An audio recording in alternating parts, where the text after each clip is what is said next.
The illuminated skyline lent a peaceful glow to the horizon, as the city's smog diffused the light across the Coruscant night sky. It would be a peculiar sight to any that did not call the planet home, but to Reva and her fellow younglings, it was the only home that they could remember. It was an unnatural beauty, but one that lent a softness to the cold cityscapes. It was a beauty none of the younglings seemed to consider, as their master chanted the same old rote instructions, doing her best to guide them in their Jedi training. But if the peace of a night such as this were to be fully understood, so much more so would the younglings be able to comprehend the horror approaching the training room's sound-deadening durasteel doors. But there was no time for understanding, nor would time have helped. Time for contemplation, time to plan. Time would have only sown the seeds of horror and moved their instincts from reaction to paralysis. There was no time to think as the clone troopers walked through the training room door. Their blaster fire waited for no consideration, and neither did the Emerald Blade as it deflected blaster bolts back into plastoid armor, stunning murderous troopers before the Jedi Master cut them down. "Come on, let's go!" Minas Felty signaled as she led the younglings into the temple hall. The air reeked of ozone and seared flesh as the whirling of lightsabers met blue blaster bolts.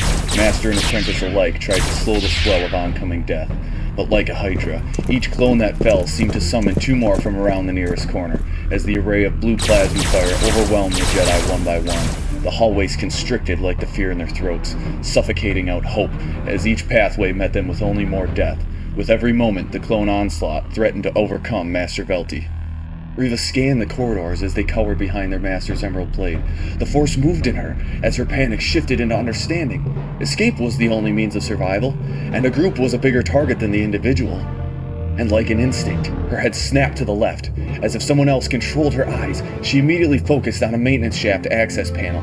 Without thinking, she sprinted to the panel, gripped it, and pulled with all of her might. But to no avail. "Reva!" another youngling chided. Master Velty's head snapped in Reva's direction. "Reva, no!" In this moment of distraction, two blaster bolts escaped past her defensive maneuver, burning two holes into her Jedi robes. With one final call to the Force, Master Velty cast her blade, whirling through trooper after trooper, until the blade extinguished with her last breath and fell in a sharp clatter onto the granite floor. Fear swelled up in Reva, fear and guilt. Trembling, she closed her eyes, scared to die and scared to look back.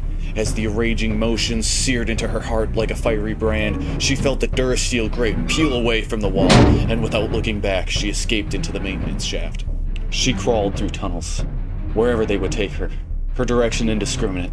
She crawled and climbed until her path brought her to a grate high above and overlooking the Grand Temple Concourse. She looked down across a swelling cerulean ocean of blaster fire, clashing against the steadfast defense of dozens of whirling sabers.